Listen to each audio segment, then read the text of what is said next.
Dalam tidur aku merasa ada banyak orang yang duduk berbisik-bisik di bawah kakiku. Aku pun membuka mata dan mengangkat sedikit kepala untuk meyakinkan prasangkaku. Ternyata benar, banyak sekali pemuda kampung pasir seketi. Dan yang aku kenal namanya ada yang namanya Jejen, Maman, Nono, Safi, Imam dan banyak lagi yang aku tak tahu namanya. Aku segera bangkit duduk. Apa sudah saatnya sholat? Tanyaku karena menyangka, pemuda-pemuda ini mau sholat.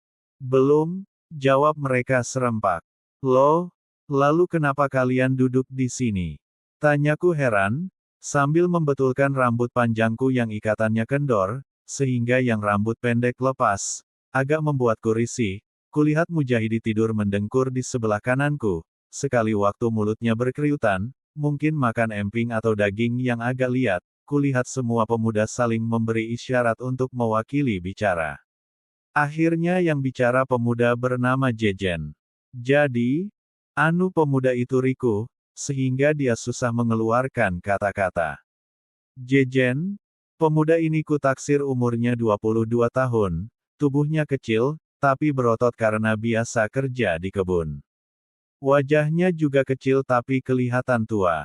Jejen pernah ke tempat kiai, tapi disentil kiai, supaya jangan sering nonton video porno, lalu malu sekali, sehingga tak berani datang lagi. Mas Ian, maaf kalau kami mengganggu tidur Mas Ian, kami semua pemuda desa meminta dengan sangat supaya Mas Ian bersedia membimbing kami, menjadi guru silat di desa pasir seketi ini, seperti telah melepaskan beban di dadanya. Jejen menarik napas lega. Aku tak terkejut, biasa saja. Sementara kulihat para pemuda yang kebanyakan umurnya di atasku itu, tegang menanti jawabanku. Aku mau-mau saja menjadi guru kalian, tapi apakah kalian sanggup untuk menjadi muridku? Sanggup, terdengar suara serentak. Kami sanggup disuruh apa saja, kata Jejen menambahi.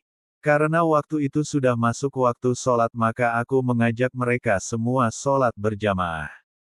Setelah selesai menjalankan sholat, para pemuda itu duduk melingkariku, mungkin semua sekitar 30 orang. Saudaraku semuanya, aku membuka pembicaraan. Perlu kalian ketahui, ilmu yang akan kuturunkan kepada kalian ini, dinamakan ilmu laduni, dasar amalannya adalah wirid. Sementara kalian harus menjalani puasa, untuk memiliki ilmu ini, kalian harus membeli ilmu ini dengan puasa. Semakin banyak kalian puasa, maka akan semakin banyak ilmu yang kalian dapat. Aku menjelaskan panjang lebar tentang ilmu laduni, dan setiap pertanyaan aku jawab sampai mereka puas.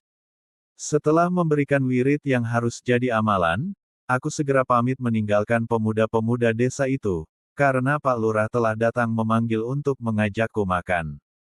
Kami makan dengan lahap, Mujahidi sampai nambah 3 piring. Selesai makan kami duduk di beranda depan, sambil menikmati rokok Jisamsu, Pak Lurah membuka pembicaraan. Si Sanusi, kenapa dia bisa melakukan perbuatan sekeji itu? Tanpa tahu arah pembicaranya aku menjawab. Ya itulah Pak, nafsu kalau sudah mengalahkan akal budi, manusia lupa diri, dan perbuatan keji pun dilakukan. Lalu Pak Lurah menceritakan, Sanusi sebenarnya masih ada hubungan saudara dengan Pak Lurah. Meskipun jauh. Sanusi muda adalah orang yang suka ilmu debus dan kanuragan. Dia suka mengembara mencari guru. Bertahun-tahun Sanusi mengembara sampai akhirnya dia pulang dengan berbagai ilmu kesaktian. Dia menunjukkan ilmu kesaktiannya pada pemuda-pemuda sehingga para pemuda desa merasa takut padanya. Sanusi sering memperlihatkan ilmu kebalnya, sehingga para pemuda tertarik untuk belajar ilmu silat kepadanya. Maka Sanusi pun menjadi guru silat. Tapi karena belajar silat di tempat Sanusi dipungut iuran yang tinggi, maka banyak pemuda yang mengundurkan diri, karena tak mampu membayar. Akhirnya perkumpulan silatnya pun berhenti.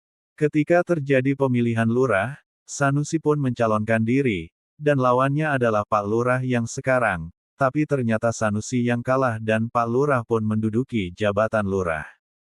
Tak ada apa-apa setelah itu, tapi suatu hari Sanusi yang telah diangkat jadi carik, datang ke rumah Pak Lurah untuk melamar Anggraini.